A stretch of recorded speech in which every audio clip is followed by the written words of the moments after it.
Hello everyone and welcome to fill up form.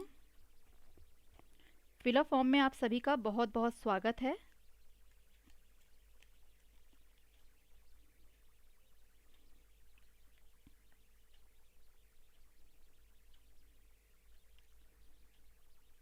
जो भी class में आते जाएंगे वो एक बार अपना प्रेजेंस शो कर देंगे क्लास में कि वो आ चुके हैं। और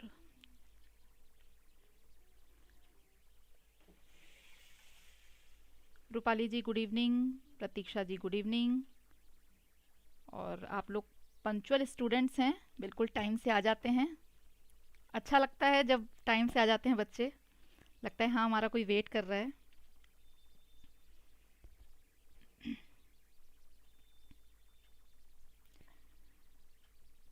आप लोगों की तैयारी कैसी चल रही है?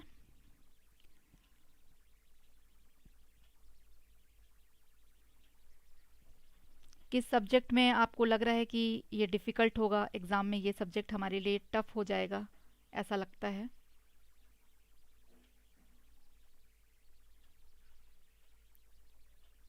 ईवीएस में तो मुझे नहीं लगता है कि आप लोगों को कोई दिक्कत आ रही होगी, क्योंकि घुमा फिरा के मैंने उलट पुलट सारा कुछ खोल खाल कर दिया है, जितना हो सकता था उधेड़ बुन कर डाली है इसमें, कि हर टॉपिक में से क्वेश्चन आप लोगों को पूछने की कोशिश की है, टॉपिक को अच्छे से क्लियर किया है।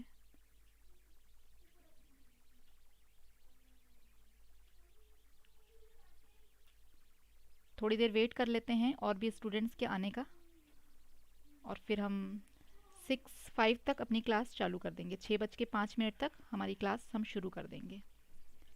ओके।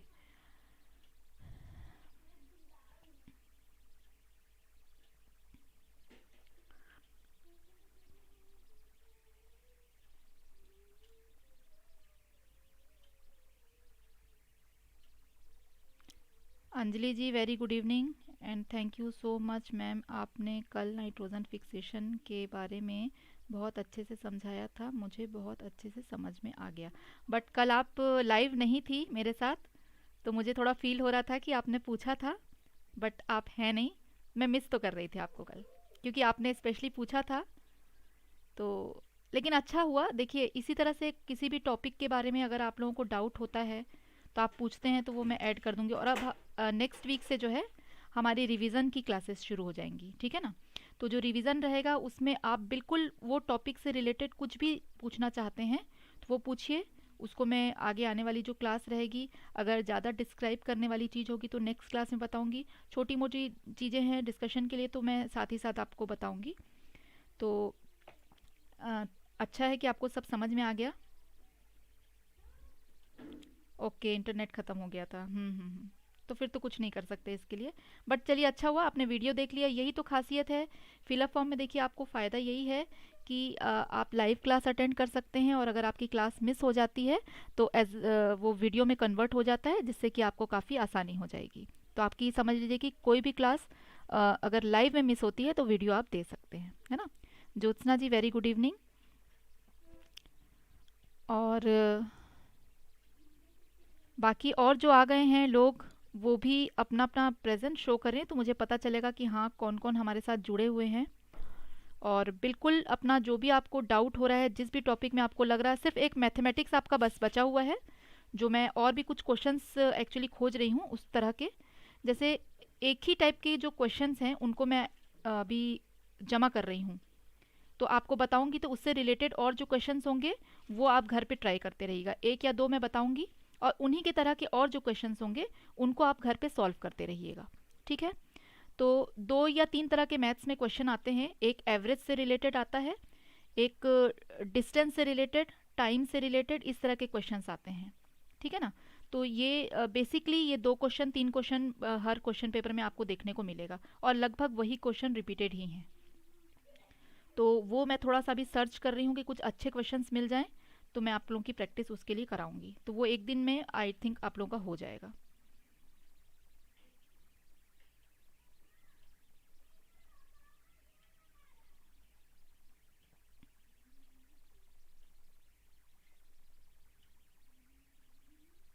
हाँ हाँ, अंकिता बोल रही थी, यस। अंजलि याद नहीं आ रहा था मुझे।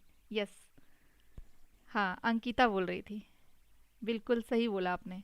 मुझे नाम याद नहीं आ रहा था एक्चुअली आपका। सॉरी, आपका नाम याद नहीं आ रहा था। इसके लिए मैं बिल्कुल क्षमा प्रार्थी हूँ आपके सामने। चलिए, तो अब 10 लोग तो यहाँ पे मुझे शो कर रहे हैं कि हमारे साथ जुड़ चुके हैं। आगे बढ़ते हैं। 6:06 हो गए हैं और ये हमारी सीटेट की टीम है। कुछ न्यू मेंबर्स हमारे साथ रोज़ जुड़ते हैं, तो हम आपको एक बार बता देते हैं कि ये हमारे जो सीटेट की टीम है उनके टीम मेंबर्स हैं। और ये आप लोगों को social study, maths, English, CDP, Hindi और ईवीएस की हम सब क्लासेस जो है मिलकर के आप लोगों को प्रोवाइड करा रहे हैं। हर किसी की क्लास जो है 1-1 घंटे की होती है। इसमें से सिर्फ सुखवंती मैडम की जो इंग्लिश की क्लास है उसकी टाइमिंग जो है वो चेंज हो गई है, और 1 बजे की जगह अब जो है वो मेरे क्लास के जस्ट बाद 7 बजे होती है। ठीक है, तो बस यही इसमें चेंज आया है। और मैं सोनाली, आपकी ईवीएस टीचर, और हमारी जो क्लास की टाइमिंग है वो है 6 to 7 PM। ठीक है, तो आगे बढ़ते हैं और देख लेते हैं कि जो हमारी क्लासेस हैं ये बिल्कुल फ्री ऑफ कॉस्ट हैं, आपकी कोई भी चार्जेस नहीं लगते हैं। चैनल आप सब्सक्राइब कर देंगे तो आपको सारी नोटिफिकेशंस मिल जाती हैं इसके, कि क्या क्या हमारे वीडियोस हैं, कौन कौन सी क्लास कब कब हो रही है, इसकी सारी जानकारी आपको मिल जाएगी। ठीक है, तो बहुत अच्छा है कि आप लोग जुड़ते जा रहे हैं क्लास में। और हमारी क्लास शुरू करूं इससे पहले ये आप लोगों को बता दूं कि सबको पार्टिसिपेशन करना है। कोई भी डरेगा नहीं कि मेरा आंसर गलत हो जाएगा, तो सबको पता चल जाएगा कि मैंने गलत आंसर किया है। किसी को भी इससे कोई फ़र्क नहीं पड़ता है। फ़र्क हमें हमें हमारे काम से हमें फ़र्क पड़ता है। मैं आपको ये चीज़ बताऊं, जो लोग ज़्यादा सोचते हैं कि हम ये काम करेंगे तो ये काम छोटा काम होगा, तो लोग पता नहीं क्या सोचेंगे, ये जो लोग सोचते हैं वो कुछ नहीं कर पाते हैं। ये मैं आपको क्लियर कर दूं। तो आपको जो करना है वो आप करिए। दूसरों की चिंता मत करिए कि वो क्या सोचेंगे, इस डर से मैं आंसर करूं या ना करूं, मेरी गलती हो जाएगी तो हंसी उड़ जाएगी। ये जो सोचेगा उसका फिर कुछ भी करना व्यर्थ ही है ना। तो इसलिए आप लोग को पार्टिसिपेशन इज़ मस्ट। अपने आप को हमेशा एक जोश से भर के रखिए। गलत होगा तो उसको सही करना है, और सही होगा तो बहुत अच्छी बात है। देखिए, सही करने की हिम्मत उसी में आती है जो गलती करने से नहीं डरते हैं। तो ये चीज़ को आप ध्यान में रखिए और क्लास अटेंड करिए, फोकस्ड रहिए। क्या बताया जा रहा है, गलती हो रही है उसको नोट डाउन करिए कि हाँ मैंने इसमें गलती की थी, तो एग्ज़ाम में मुझे गलती नहीं करनी है। ठीक है, आगे बढ़ते हैं। और पार्टिसिपेशन सबको करना है। तो ईवीएस में जो हमारा सिलेबस है, ये थोड़ी देर के लिए पॉज कर देती हूँ। जिनके पास अभी भी सिलेबस अवेलेबल नहीं है वो नोट डाउन कर सकते हैं।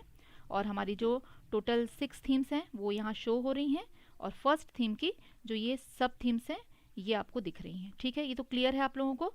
और मंडे से आप लोगों की रिवीजन जो क्लास होगी उसमें फैमिली एंड फ्रेंड्स और रिलेशनशिप के बारे में मैं इतना ही डिस्कशन आपके करूँगी।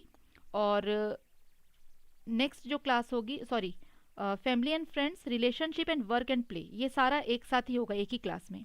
सारा कुछ रिवाइज करा दूंगी मैं। ठीक है, और अगली क्लास में एनिमल्स के हमने 4-5 पार्ट बनाए थे, जो आपको पिछले जो मैंने समय में पढ़ाया था। कई लोगों की शुरू की क्लासेस छूटी हैं, तो वो जो क्लासेस हैं उनको पूरा मर्ज करके जो भी एक्स्ट्रा मुझे और मिल रहा है मटेरियल वो सारा ऐड करके एनिमल का आपका एक दिन का चलेगा, मतलब ट्यूसडे का। वेनसडे आपका प्लांट्स चलेगा, क्योंकि इनमें से बहुत क्वेश्चंस आते हैं। ठीक है, तो ये 3 दिन तो यही ले लेंगे, और बाकी सभी जो है एक एक दिन में हमारा कंप्लीट हो जाएगा। ठीक है, क्योंकि सब जो टॉपिक्स हैं उन टॉपिक्स में मैंने 3 से 4 या 5 अलग अलग क्लासेस ली हुई हैं, अलग अलग, मतलब पार्ट 1 पार्ट 2 करके ली हुई, उनको सारा मर्ज करके मैं आपको इकट्ठे पढ़ाऊँगी।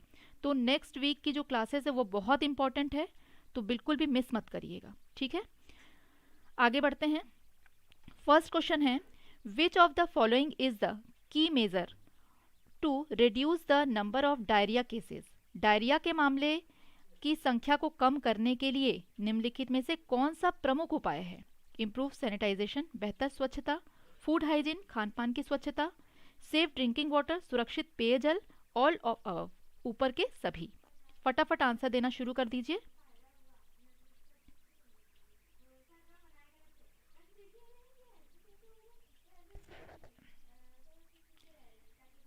Deepak ji good evening, Balram ji good evening.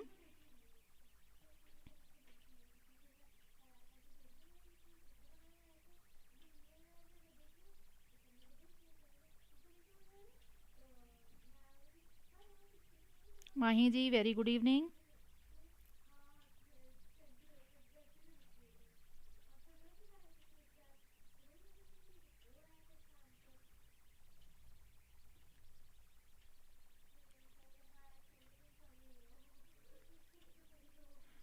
तो आंसर भी आपका शो हो गया, डी आंसर है बिल्कुल राइट आंसर। और सबने सही किया है, किसी की भी गलती नहीं हुई है, सबके एक एक नंबर मिल जाते हैं भाई, है ना। तो डायरिया जो है वो रिलेटेड टू आपका स्टमक है, पेट से रिलेटेड है। और बेहतर स्वच्छता अगर हम रखते हैं, खान पान की स्वच्छता रखते हैं और पेयजल को भी अगर साफ रखते हैं तो हमें ये प्रॉब्लम जो है वो नहीं होगी। क्योंकि ज़्यादातर डायरिया जो है इसी कारण होता है कि अगर आप खान पान में पीने का पानी आपका अच्छा नहीं है, गंदगी है आसपास, और खाने में कुछ आपने कंटामिनेटेड हो गया है, विषैला हो गया है किसी कारण से, तो वो आपको नुकसान करेगा। तो ये आपका बिल्कुल राइट आंसर है सभी का। आगे बढ़ते हैं नेक्स्ट क्वेश्चन की तरफ।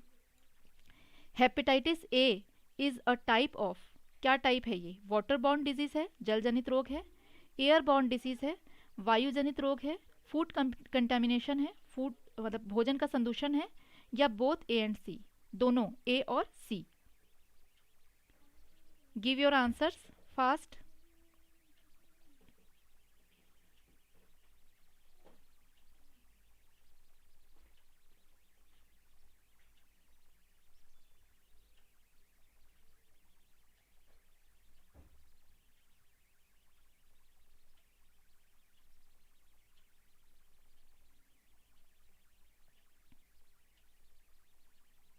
इसका भी आंसर सबका डी आ रहा है, और राइट आंसर भी डी ही है। ऑलमोस्ट सभी ने डी ही आंसर किया है, वेरी गुड, बहुत अच्छी बात है। तो इसमें भी आप लोगों के नंबर जो हैं वो पक्के हो गए हैं अब, क्योंकि ऑलमोस्ट सभी का आंसर जो है वो सही आ रहा है, वेरी गुड। इसमें भी किसी को कोई प्रॉब्लम नहीं है, क्योंकि हेपेटाइटिस जो है वो भी रिलेटेड टू स्टमक ही है, आपका पेट से ही प्रॉब्लम ये वाला जो है जुड़ा हुआ है। और जल जनित रोग ये हो गया, और भोजन का संदूषण तो पेट से रिलेटेड है। अगर आपने किसी तरह का गंदा पानी पी लिया है तो आपको ये बीमारी होने के चांसेस हो जाते हैं। और अगर खाने में आपका किसी तरह का कोई भी तरह का उसमें कंटेमिनेशन हो गया है तो उससे भी ये प्रॉब्लम हो सकती है। तो D is the right answer. Next question पे बढ़ते हैं, थोड़ा लंबा है। निम्नलिखित में से कौन सी वीडियो कॉन्फ्रेंसिंग ऐप के माध्यम से ईवीएस पढ़ाने के समकालीन शिक्षण की विशेषताएं हैं? ठीक है, विद्यार्थी किसी भी समय कक्षा में शामिल हो सकते हैं, शिक्षक और विद्यार्थी वास्तविक समय में बातचीत करने में सक्षम हैं, जब भी वे शामिल होते हैं विद्यार्थियों को ऑनलाइन क्लास की पाठ्य वस्तु मिल जाती है, शिक्षक किसी भी समय पाठ्य सामग्री साझा करने में सक्षम होते हैं जिसकी विद्यार्थी किसी भी समय प्रयोग कर सकता है।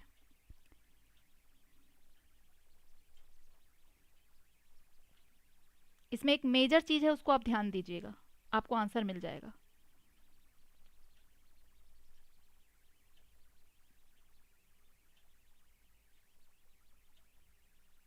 जो आप अभी कर रहे हैं ये आपकी क्या है? लाइव क्लासेस हैं, है ना। Conferencing means live classes, yes. जो लोग समझेंगे वो आंसर बिल्कुल सही करेंगे। B is the right answer. बहुत कम लोगों ने आंसर किया है, थोड़ी देर रुक जाती हूं मैं, क्योंकि क्वेश्चन भी थोड़ा लंबा है, थोड़ा समझने में भी वक्त लगेगा।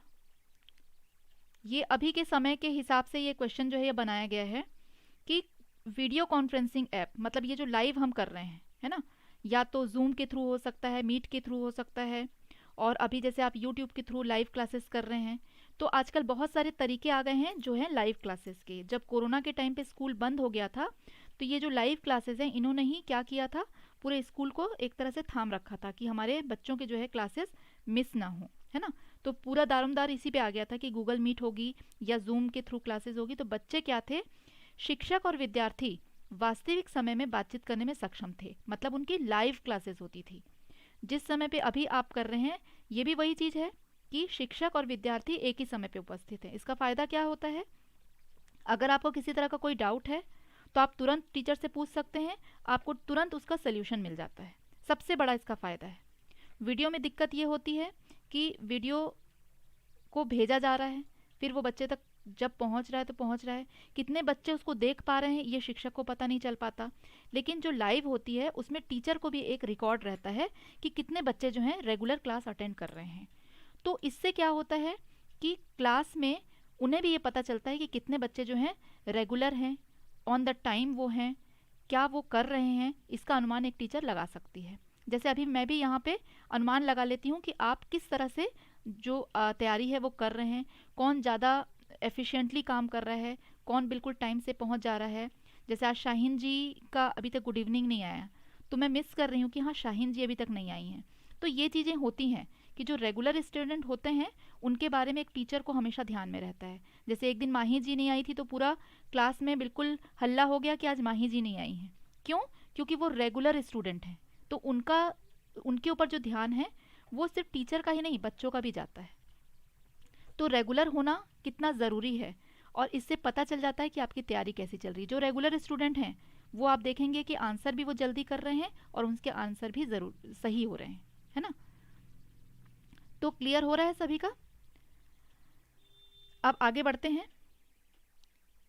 देखिए ये लंबा क्वेश्चन है, इसको मैंने 2 पार्ट में किया है, आपके पास सफिशिएंट टाइम है, ठीक है। इसको पहले मैं एक बार पूरा इंग्लिश में पढ़ लेती हूँ, फिर नेक्स्ट पेज में हिंदी में भी ये क्वेश्चन है, क्योंकि एक पेज में पूरा नहीं आ पा रहा था।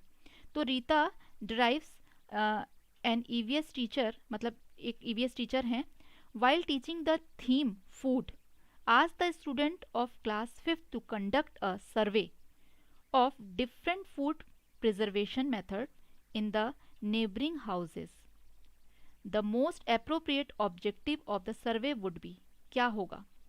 To sanitize towards different person, to develop and access to skill ability of conducting surveys, providing an opportunity to collect information directly from the community, to provide an opportunity to interact with the community. इसमें choose करने के लिए आपके option है ABCD, उसके बाद है DAB और A और C, इस तरह से हैं आपके, ठीक है। तो ये आपका इंग्लिश में हो गया। नेक्स्ट जो आपका आएगा वो हिंदी में आ जाएगा। मैंने हिंदी इंग्लिश दोनों रखा है ताकि आप लोगों को दिक्कत ना हो। हिंदी में पढ़ लेते हैं कि रीता एक ईवीएस शिक्षिका थीम खाद्य पढ़ाते हुए कक्षा 5 के विद्यार्थियों को पड़ोस के घरों में विभिन्न खाद्य संरक्षण विधियों का सर्वेक्षण करने के लिए कहती है। इस सर्वेक्षण का सबसे अधिक उपयुक्त उद्देश्य क्या होगा? विभिन्न व्यक्तियों के प्रति संवेदनशील बनना, सर्वेक्षण कौशल क्षमता का बनाना, आकलन करना, समुदाय से प्रत्यक्ष रूप से जानकारी एकत्रित करने का अवसर प्रदान करना और समुदाय के साथ बातचीत करने का अवसर प्रदान करना। तो इसमें से ABC सही है, ACD सही है, या AB सही है और AC सही है। ये आपको थोड़ा सा टाइम लगने वाला है।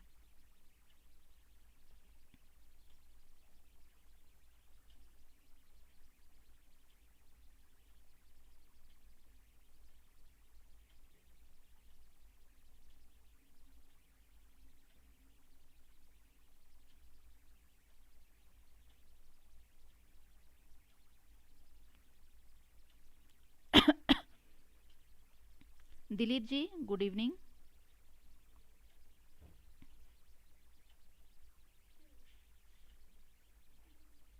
इसका राइट आंसर है बी, और बहुत लोगों ने आंसर किया ही नहीं है। इस चीज़ का बड़ा दुख होता है कि आप लोग लेट हो जाते हैं आंसर करने में। ए और बी में थोड़ा कन्फ्यूज़न आ रहा है, कुछ ए कर रहे हैं कुछ बी कर रहे हैं, तो बी जो है वो राइट आंसर होगा। A, C और D ऑप्शन सही है। विभिन्न व्यक्तियों के प्रति संवेदनशील बनना और समुदाय से प्रत्यक्ष रूप से जानकारी एकत्रित करने का अवसर और समुदाय के साथ बातचीत करने का अवसर। वैसे तो देखा जाए तो ये चारों ही ऑप्शन इसमें आने चाहिए, लेकिन इसमें वो ऑप्शन हमारे पास इसमें है ही नहीं जिसमें चारों रहें, तो हमने तीन इसमें जो मेन है, मेजर जो 3 चीज़ें हैं उनको इंक्लूड किया है, ठीक है। तो अब आगे बढ़ते हैं। थोड़ा लंबा क्वेश्चन है, बट इस तरह के क्वेश्चन जो हैं आपको 2 से 3 क्वेश्चन 4 क्वेश्चन तक आपको क्वेश्चन पेपर में देखने को मिलेंगे, जिसमें पूरे ऑप्शन देने के बाद सही विकल्प जो होंगे आपके 1 से ज़्यादा होंगे, ठीक है। आगे बढ़ते हैं नेक्स्ट क्वेश्चन पे। एक ईवीएस शिक्षिका को गतिविधि आयोजित करने के लिए समूह बनाने के लिए निम्न मानदंडों को ध्यान में रखना चाहिए। उनके संज्ञानात्मक स्तर के अनुसार समूहीकरण करें। लिंग के आधार पर मतलब बालिका और बालकों को अलग अलग समूहीकरण करें। पूरी कक्षा में जितने समूह हैं बना सकते हैं बना लें। समूहों के बीच सहभागिता एवं प्रतिभागिता के आधार पर समूह बनाएं। इसमें एक ही आपको आंसर करना है और मेजर चीज इसमें ध्यान देना है।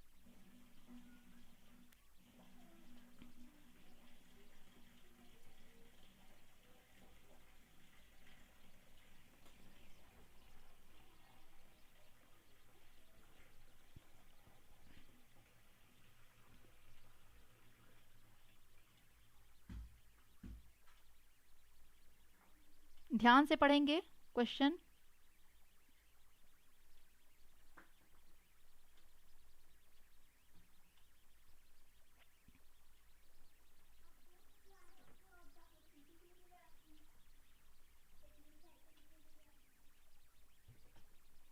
Right answer is D.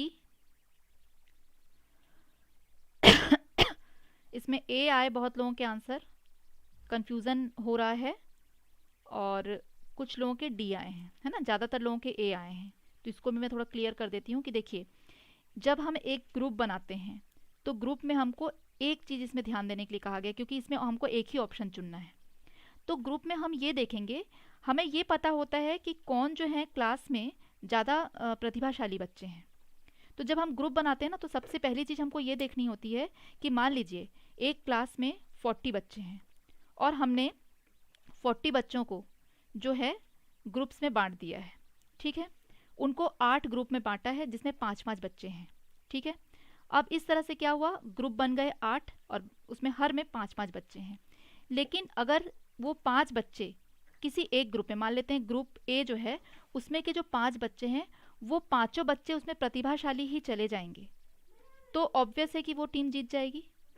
तो टीचर को ये भी देखना पड़ता है कि हमने जो टीम डिवाइड की है, जो ग्रुप्स बनाए हैं, वो 8 ग्रुप में हर एक ग्रुप में एक ऐसा हो जो प्रतिभाशाली हो, जो उस ग्रुप का लीडर बन सके।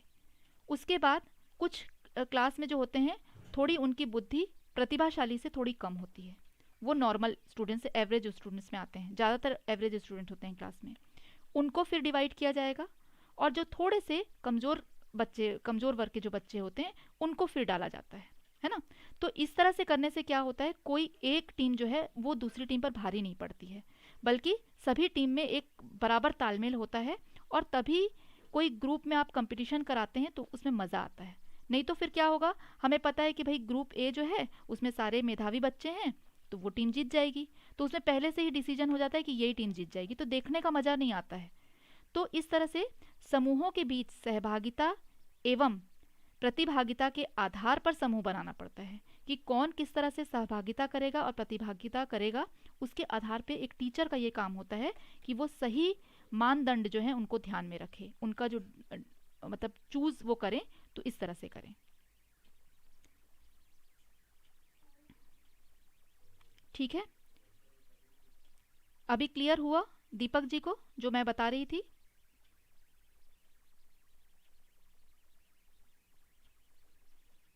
अभी भी अगर कुछ डाउट है तो आप पूछ सकते हैं।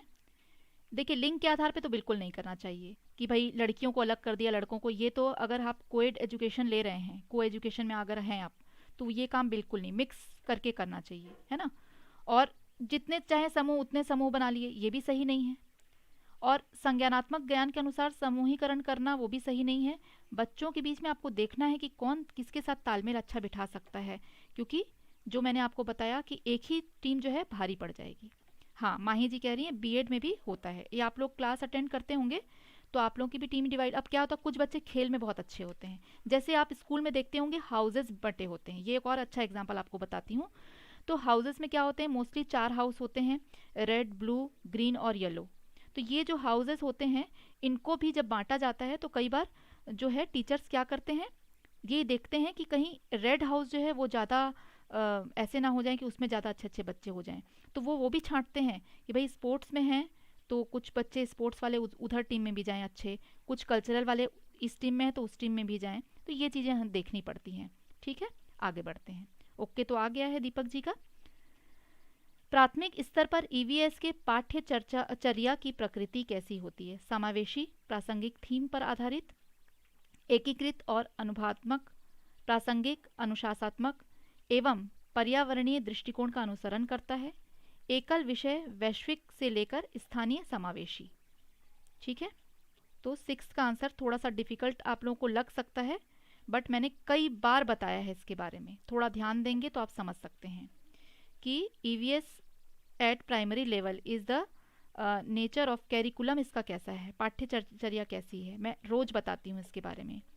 Inclusive, relevant, theme based, integrated, follow करने वाला और सिंगल सब्जेक्ट्स।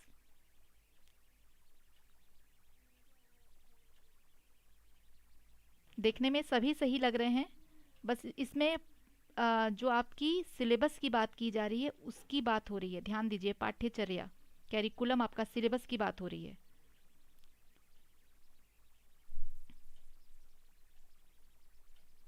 कंफ्यूज हो गए आप लोग? इतने बार बताने के बाद भी आंसर नहीं आ रहे हैं। आंसर इसका ए होगा। आपको मैं हमेशा बताती हूँ कि जो हमारे सिलेबस है वो थीम पर आधारित है। थीम बटी हुई है इसमें, 6 थीम्स पे ये आधारित है। क्योंकि ये जो हमारा सब्जेक्ट है वो तो एकीकृत है, वो मैं मानती हूँ, लेकिन यहाँ पाठ्यचर्या की प्रकृति पूछी जा रही है। आपका जो सिलेबस है वो कैसा है? वो समावेशी है और प्रासंगिक है, थीम पर आधारित है। ये मैं एवरीडे आपको बताती हूँ कि जो हमारा सिलेबस है वो थीम पर आधारित है। थोड़ा सा घुमा करके पूछा गया है तो इसलिए ये कंफ्यूजन आपको आ गया है, इसलिए मैंने ये क्वेश्चन ऐड किया था।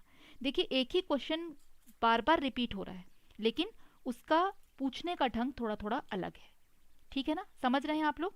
इसलिए मैं इन क्वेश्चंस को, अलग अलग तरह के जो क्वेश्चन आ रहे हैं उनको रिपीटेड भी हैं, लेकिन देखिए घुमा फिरा के पूछा जा रहा है। तो आपको याद रखना है कि जब भी आपका पाठ्यक्रम की बात हो रही है, सिलेबस की बात हो रही है, तो वो आपका क्या है? थीम पर आधारित है। ठीक है। और अगर आपको इसमें से एक से अधिक चूज करना होता तब आपका फर्स्ट और सेकंड दोनों हो सकता है, क्योंकि एकीकृत तो है ही है। ठीक है, पर यहाँ पाठ्यचर्या की बात की गई है, इसलिए ए इज द राइट आंसर। आगे बढ़ते हैं। एक ईवीएस शिक्षक अपने विद्यार्थियों में मानचित्रण कौशल को मन में बिठाने के लिए निम्न क्रियाकलापों में से किनको करने को कहेगी? मानचित्र में बुनियादी दिशाओं का पता लगाना, अमानकीकृत मानचित्र बनाना, अपने बनाए गए मानचित्र में प्रतीकों का उपयोग करना, मानकीकृत सार्वभौमिक प्रतीकों का उपयोग करते हुए मानचित्र की व्याख्या करना। सही विकल्प का चुनाव इसमें से करना है कि ए और डी सही है, बी और सी सही है, केवल डी सही है, या सारे ऑप्शन सही हैं।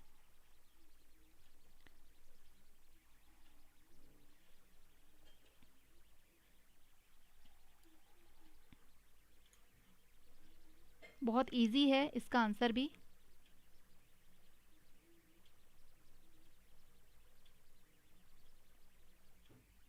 जल्दी आंसर करिए, टाइम बीत रहा है। डी आंसर आ गया है वैसे, और अभी तक किसी ने भी आंसर नहीं किया है।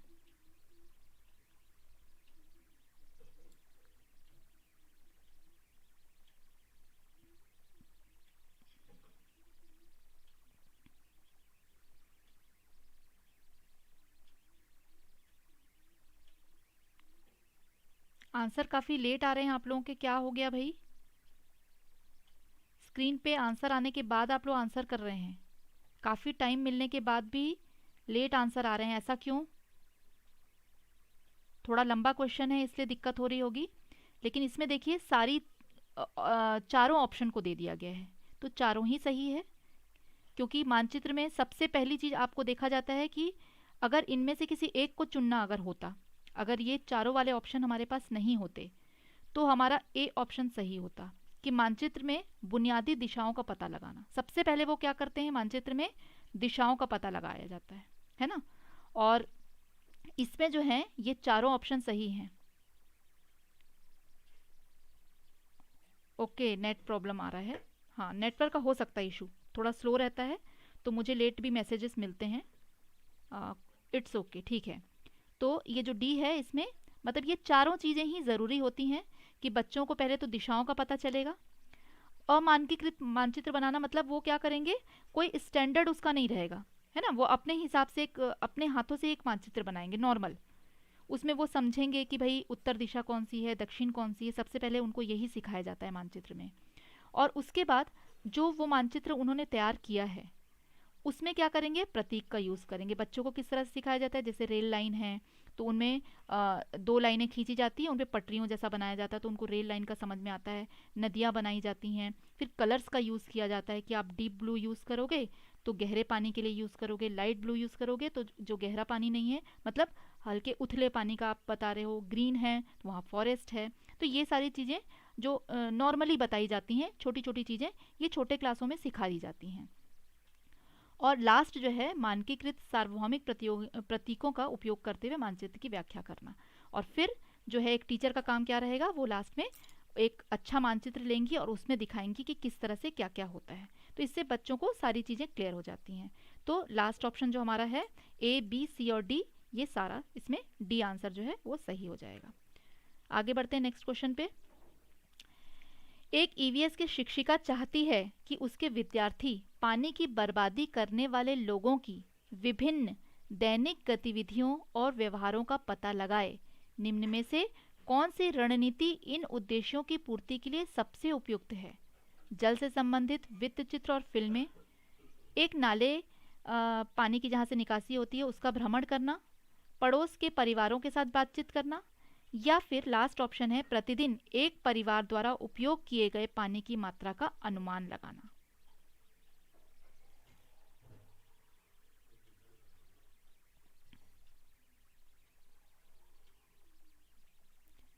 नंदिनी जी नमस्ते।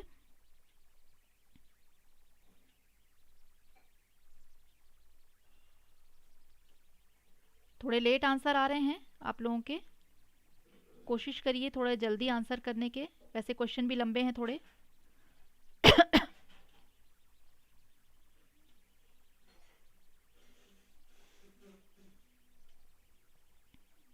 आंसर शो हो चुका है ना, D is the right answer, पर ज़्यादा लोगों के आंसर नहीं आ रहे हैं।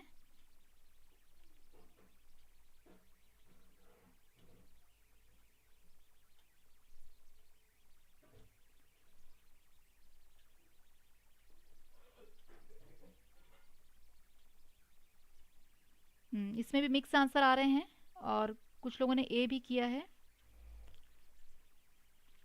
तो देखिए बच्चे जो हैं जब स्टार्टिंग में आप पढ़ाते हैं कि पानी की लोग बर्बादी कर रहे हैं, तो उनको यही पूछा जाता है कि आप अपने घरों में क्या करते हैं, है ना। उनको सबसे पहले यही पूछा जाता है कि भाई आप अपने घरों में पानी का इस्तेमाल कैसे करते हैं। तो कुछ बताते हैं कि हम शावर में नहाते हैं, तो टीचर उनको बताती नहीं शावर को यूज़ नहीं करना है। बुक में कई बार चित्र भी दिए होते हैं कि आप बाल्टी का यूज़ करिए, उससे पानी जो है कम खर्च होगा। फिर कई लोग वॉशिंग मशीन का यूज़ डेली करते हैं, तो उसके लिए भी कहा जाता है कि रोज़ अगर आप करेंगे तो बहुत पानी उसमें वेस्ट होगा। रोज़ घरों को क्या कर रहे हैं, धो रहे हैं बाहर, गाड़ियों को धो रहे हैं, तो उसके लिए क्या कहा जाता है कि आप उसको पोछा लगाइए, और जो गाड़ियां हैं उनको बस कपड़े से साफ़ करिए, उतनी धुलाई रोज़ रोज़ ना करें जिससे कि पानी की बचत होगी। तो ये क्या है कि प्रतिदिन एक परिवार जो है कितना पानी की खपत करता है, इसका सबसे पहले अनुमान लगाया जाता है। जब पढ़ाया जाता है तो उनको यही बताया जाता है बच्चों को, क्योंकि हम बच्चों को पढ़ा रहे हैं, है ना। तो उसमें सबसे पहले यही चीज़ बताया जाता है कि आप अपने परिवार का देखिए कि आप अपने परिवार में किस तरह से पानी जो है वो खर्च करते हैं और किस तरह से बर्बादी होती है, कई बार नल खुले छोड़ देते हैं, तो इन सारी चीज़ों को बताया जाता है। तो डी ऑप्शन जिन्होंने किया है सभी के नंबर सही हैं, D is the right answer. आगे बढ़ते हैं। विच of the following is an integral component of environmental education at the primary stage? निम्नलिखित में से कौन सा प्राथमिक स्तर पर पर्यावरण शिक्षा का अभिन्न घटक है? टेक्स्ट बुक, पाठ्यपुस्तकें, चिल्ड्रन एनवायरनमेंट, बच्चों का वातावरण, और जो भाषाई दक्षता है लैंग्विस्टिक जो आपका रहता है, और रोल प्ले जो भूमिका निर्वाह होती है वो। सबसे इंपॉर्टेंट क्या होता है, आप क्या देख के एक बच्चे को स्कूल में डालते हैं, ये देखिए इस क्वेश्चन में कि ये अभिन्न घटक है। आप अपने बच्चे को अगर डालते हैं तो किस स्कूल में डालेंगे?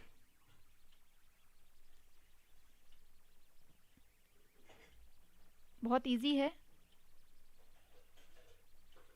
D is the right answer, sorry B is the right answer. और आंसर आ भी रहे हैं, दिलीप जी का आंसर आ रहा है, माही जी का भी आ रहा है। ठीक है, कुछ लोगों के डी आ रहे हैं, बट बी जो है, B is the right answer.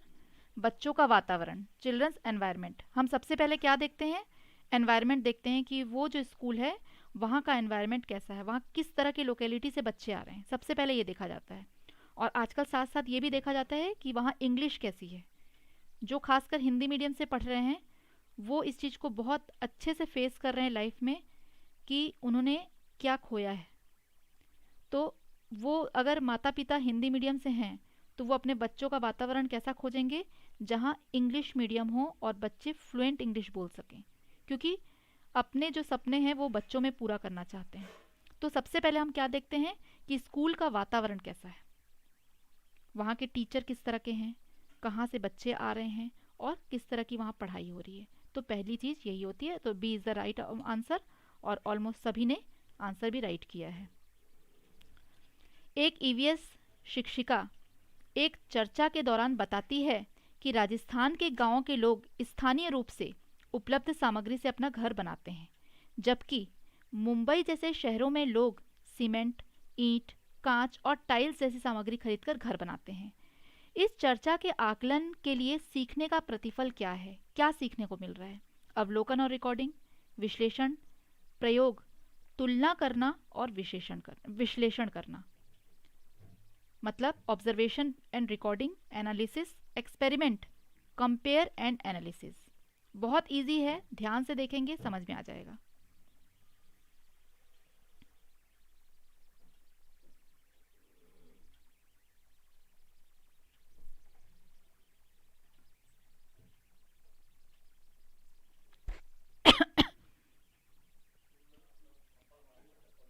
तो D answer is right answer, और आप लोग के आंसर भी आ रहे हैं।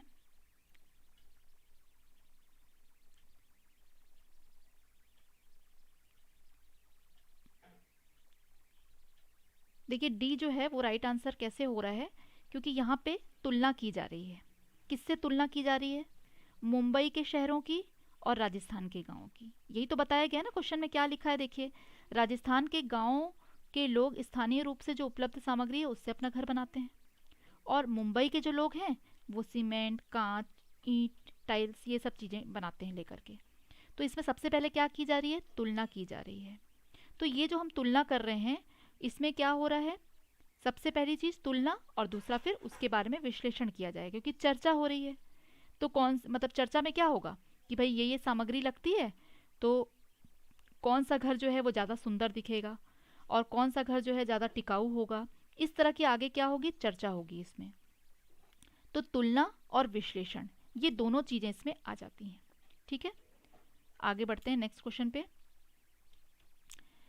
एक ईवीएस की शिक्षक के रूप में आप प्राथमिक कक्षाओं के लिए पाठ्य पुस्तक के चयन में किन मानदंडों को सबसे महत्वपूर्ण मानेंगे?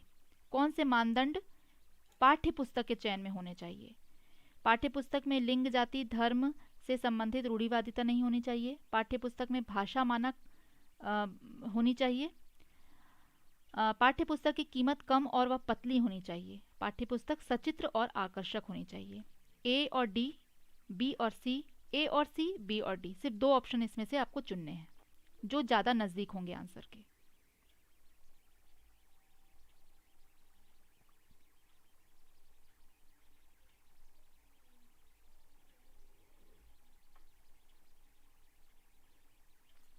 और इसका राइट आंसर जो है वो है ए।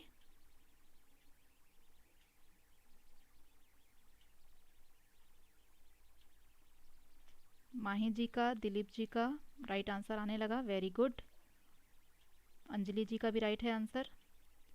तो ये आप समझ गए हैं, है ना, कि इसमें लिंग, जाति, धर्म से रूढ़िवादिता नहीं होनी चाहिए, और ये जो है सचित्र और आकर्षक होनी चाहिए, ताकि बच्चों को जो है ये आसानी से समझ में आ जाए।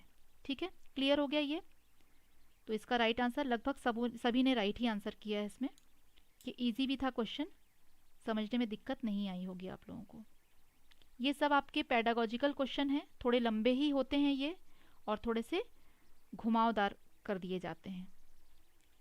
कक्षा 5 के विद्यार्थियों को लिंग मतलब जेंडर रूढ़िवादिता सिखाने के लिए निम्नलिखित में से कौन सा संसाधन सबसे उपयुक्त होगा? एक ही चुनना है आपको। सदस्यों के बीच कार्य आवंटन का पता लगाने के लिए घरों का सर्वेक्षण, अखबार से लिंग सशक्तिकरण पर कहानियां, सफल महिलाओं की कहानियां, महिला स्वास्थ्य पेशेवर की संख्या का पता लगाने के लिए अस्पतालों का भ्रमण। 12th का आंसर कीजिए।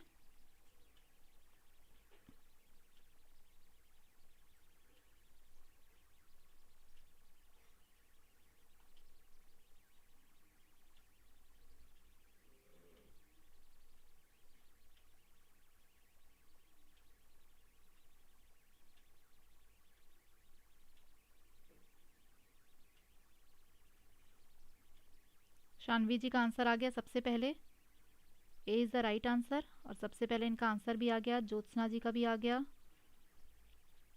एक बच्चे की दृष्टि से हम देख रहे हैं ना, क्योंकि हम 5th तक के बच्चों को पढ़ा रहे हैं ये, तो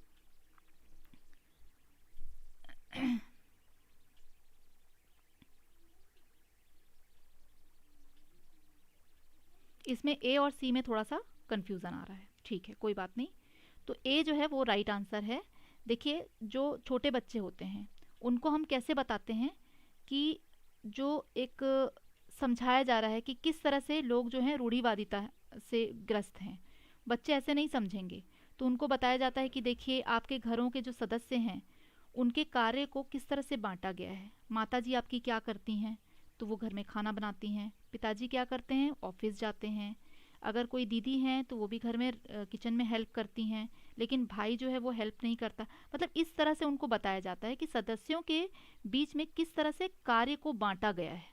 छोटे बच्चे हैं तो उनको इस तरह से पता चलेगा कि हाँ ये रूढ़िवादिता तो है, लोगों की सोच में ये फ़र्क है कि जो एक लेडी है वो सिर्फ घर का काम कर रही है और जो घर में जेंट्स हैं वो क्या कर रहे हैं, घर के काम नहीं कर रहे हैं, वो ऑफिस जा रहे हैं।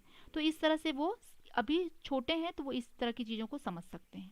तो सबसे पहले जो है उनको क्या है, सदस्यों के बीच में कार्य का आवंटन जो किया गया है, मतलब कार्य को बांटा गया है, उसका सर्वेक्षण करने के लिए सबसे पहले उनको अपने ही घरों के बीच में, घरों में जो सदस्य हैं उनके बारे में समझाया जाता है। ठीक है,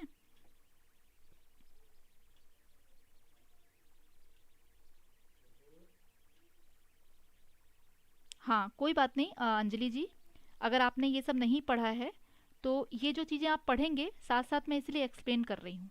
इसीलिए हम बहुत ज़्यादा क्वेश्चन नहीं लेते हैं, क्योंकि मैं नहीं चाहती कि मैं आप लोगों को एक साथ बहुत सारे क्वेश्चन कराऊं लेकिन समझ में आपको कुछ भी ना आए। क्योंकि क्वेश्चन ऑलमोस्ट यही आप देख रहे होंगे कि घूम फिर करके आ रहे हैं, थोड़े बहुत अलग रहते हैं, मेन थीम उनकी वही रहती है, बट थोड़ा सा घुमा दिया जाता है। तो कभी कभी क्वेश्चन वही होता है लेकिन उसके ऑप्शन में ऐसे चेंजेस किए जाते हैं कि कभी कभी दो ऑप्शन का दे दिया जाता है कि ये दोनों सही हो जाएंगे, कभी एक ही चुनना होता है। तो बस यही चीज़ आपको इसमें देखनी है कि जो सबसे ज़्यादा नज़दीक है।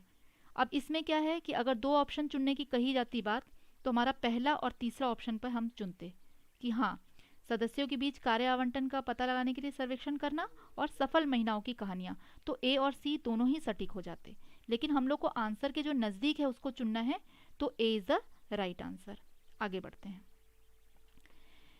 पर्यावरण अध्ययन में बच्चों को जोड़ने की सबसे प्रभावशाली युक्ति है शिक्षक द्वारा व्याख्याएं, कक्षा निदर्शन, किस्से कहानियाँ, पाठ्यपुस्तक का पठन। The most effective way to engage children to environmental study is explanation by the teacher, class demonstration, stories, reading the textbook.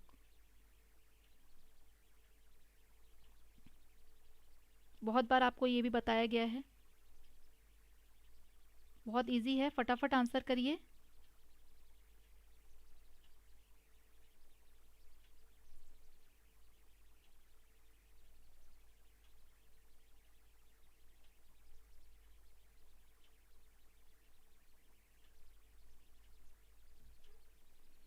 C is the right answer.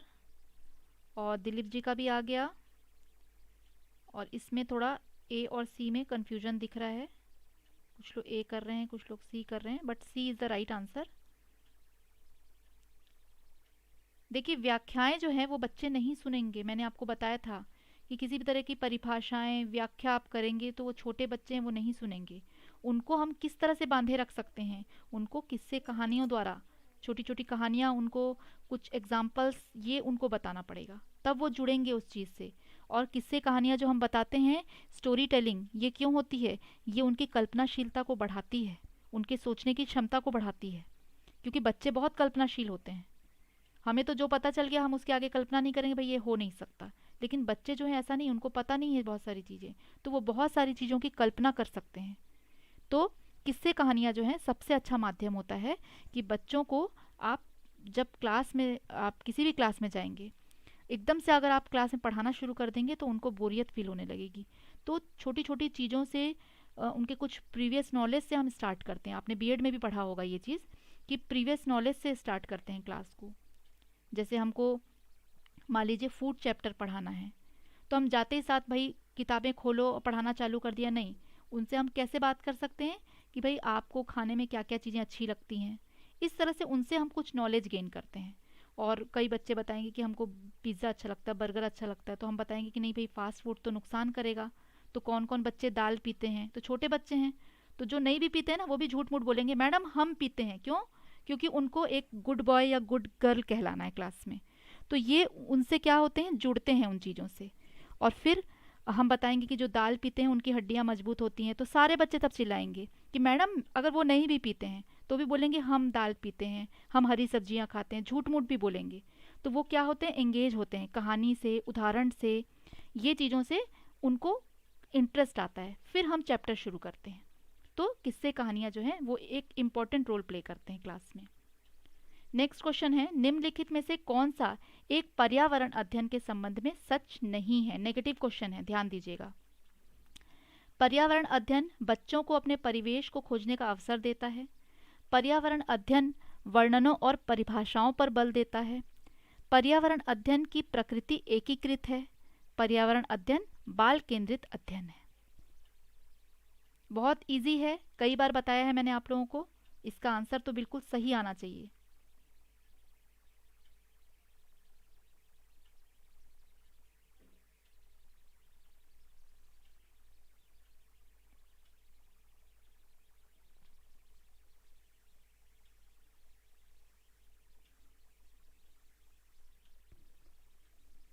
माही जी का आंसर सबसे पहले आया, मीला जी का भी आ गया। राइट आंसर बी है।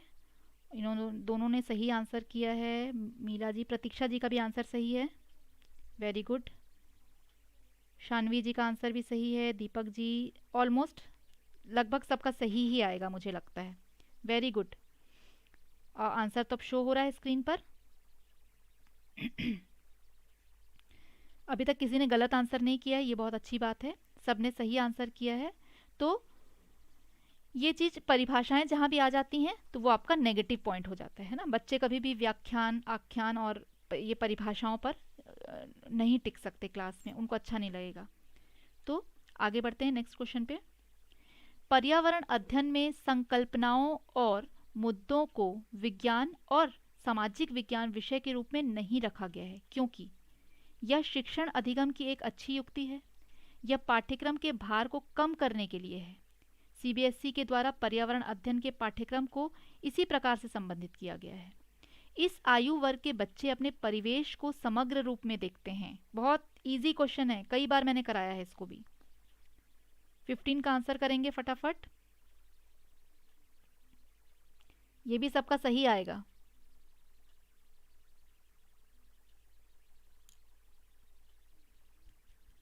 ये वाले क्वेश्चन भी मैंने कई बार कराए हैं अलग अलग तरह के ऑप्शंस में। बस थोड़े लंबे क्वेश्चन है, टाइम लगता है पढ़ने में।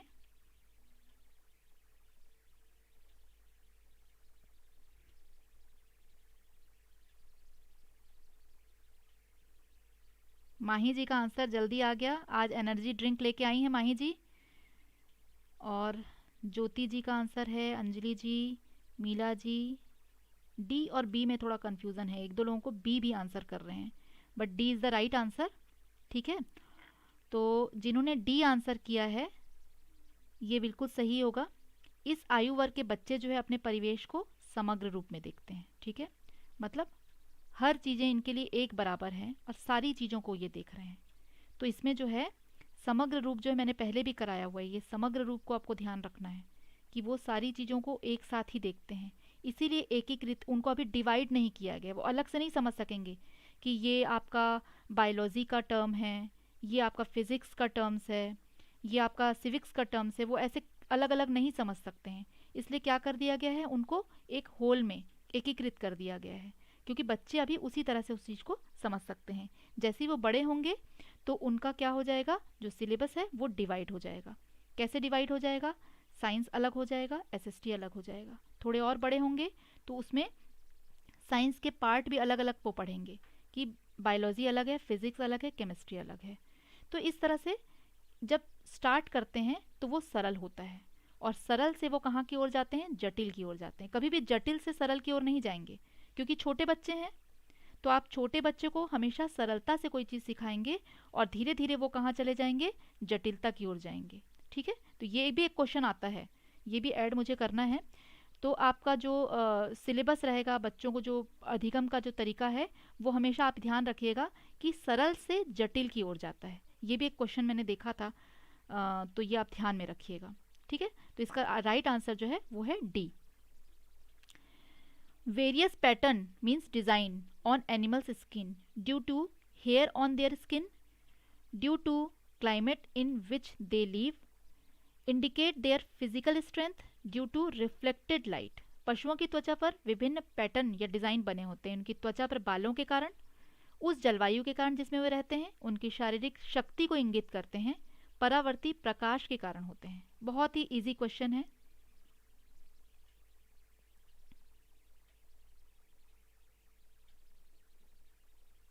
माही जी का आंसर आ गया, very good.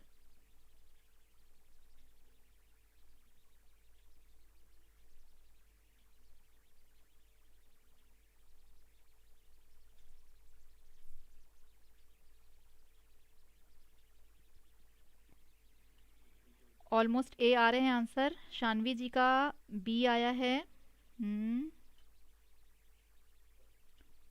Mostly A answer है और ए जो है वो राइट आंसर है। जिन्होंने भी ए आंसर किया है सभी का आंसर जो है वो राइट आंसर है। ठीक है, कि उनकी त्वचा पे जो बाल होते हैं उनके कारण ही वो पैटर्न हमको दिखाई देते हैं। ठीक है, आगे बढ़ते हैं हमारे नेक्स्ट क्वेश्चन की तरफ। एक शिक्षक प्रत्येक बच्चे को अपने घरों की रद्दी सामग्री से कुछ उपयोगी वस्तु बनाने को कहता है। शिक्षक का शैक्षिक अभिप्राय नहीं है, नेगेटिव क्वेश्चन है, ध्यान दीजिएगा। बच्चों को पुनर्चक्रण, पुनः प्रयोग और रूपांतरण को समझने देना, कूड़े से बनी श्रेष्ठ वस्तुओं की प्रदर्शनी आयोजित करना, कक्षा के श्रेष्ठ विद्यार्थियों के बारे में निर्णय करना, बच्चों में सृजनशीलता का विकास करना। बहुत इजी आंसर है, नेगेटिव में है, ध्यान दीजिएगा।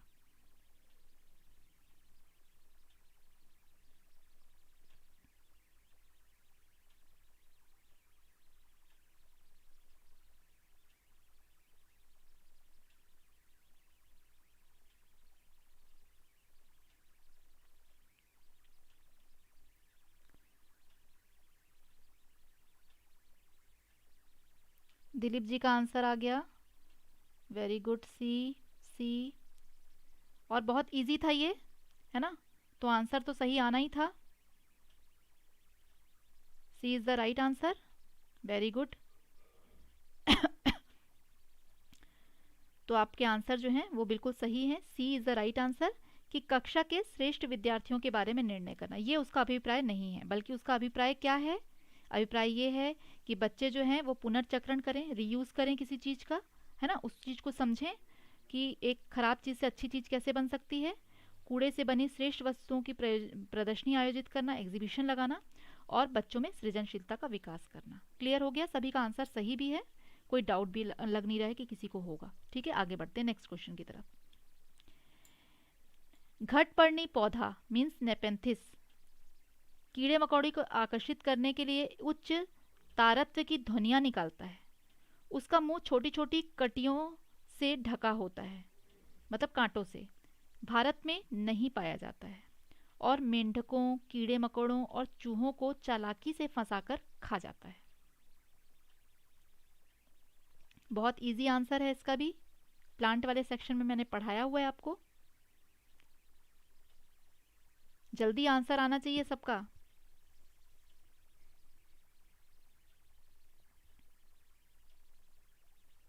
माही जी का आंसर फिर आ गया, भाई माही जी वेरी गुड। ज्योति जी का भी आंसर आ गया, वेरी गुड।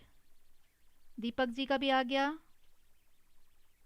गुड। शानवी जी वेरी गुड। अंजलि जी, ज्योत्सना जी वेरी गुड। फटाफट आप लोग आंसर कर रहे हैं, बहुत अच्छी बात है। और मीला जी का भी आंसर है, सबका आंसर लगभग सही आ रहा है, D is the right answer.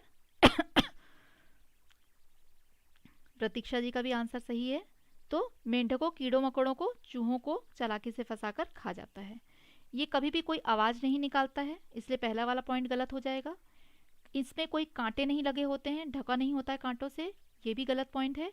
और भारत के ये मेघालय राज्य में पाया जाता है, तो इसलिए इसमें लिखा है कि भारत में नहीं पाया जाता, ये भी पॉइंट रॉन्ग हो जाएगा। तो सही कौन सा है? लास्ट वाला। आगे बढ़ते हैं नेक्स्ट क्वेश्चन पे। विच of the following bird builds its nest between the thorn of the cactus plant? निम्नलिखित में से कौन सा पक्षी कैक्टस पौधों के कांटों के बीच अपना घोंसला बनाता है? डव मतलब फाख्ता, शकरखोरा, बया, कलचिड़ी।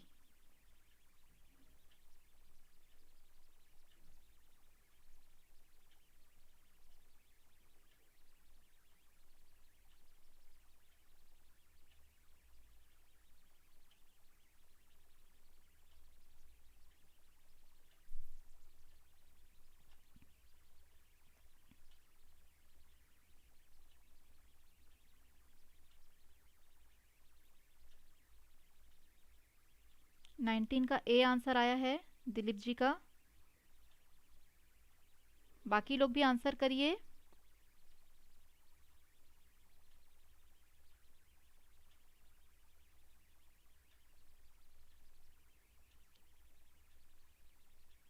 ज्योति जी का भी ए, कुछ का बी भी आ रहा है।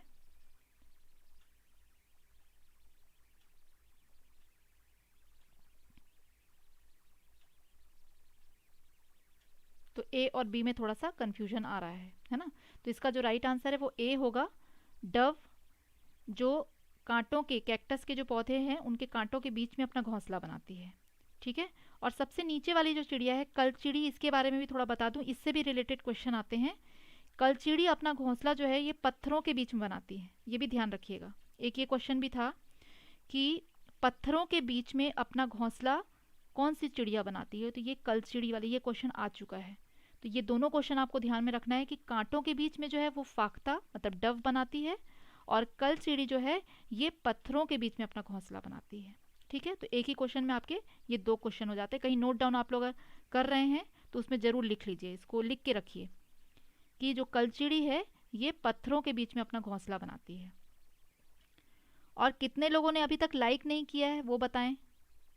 जिन्होंने अभी तक वीडियो लाइक नहीं किया है वो लाइक कर दो भाई।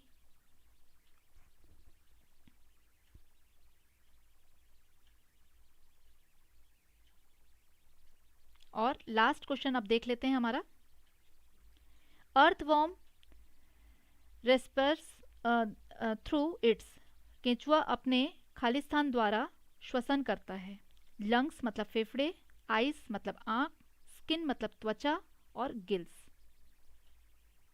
बहुत इजी है।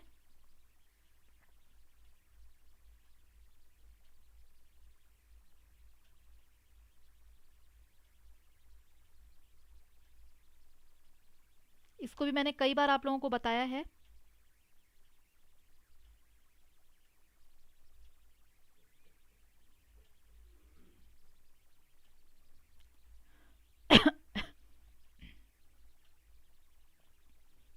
तो ये लगभग आंसर इसके सब सही आ रहे हैं, क्योंकि इसको मैंने कई बार आप लोगों को बताया है कि ये सांस लेती है।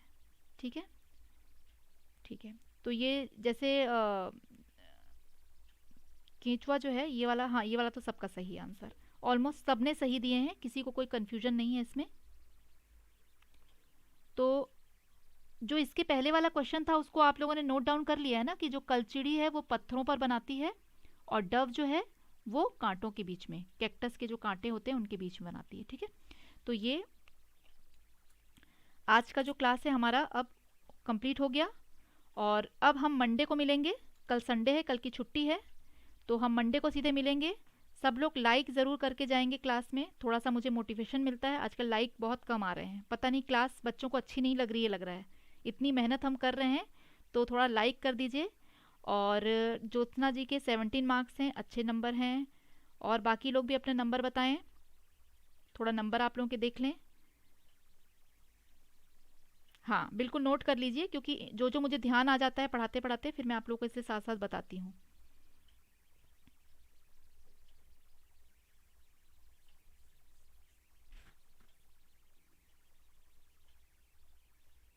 हाँ माही जी के 16 हैं, अंजलि जी के 13 हैं। अंजलि के काफ़ी नंबर आज अंजलि जी के कटे हैं। प्रतीक्षा जी के 16 है, अच्छे नंबर हैं 16। ठीक है, थोड़ा सा देखिए पेडागोजी में दिक्कत आती है, लंबे क्वेश्चंस होते हैं, थोड़ा पढ़ने में भी समय लगता है।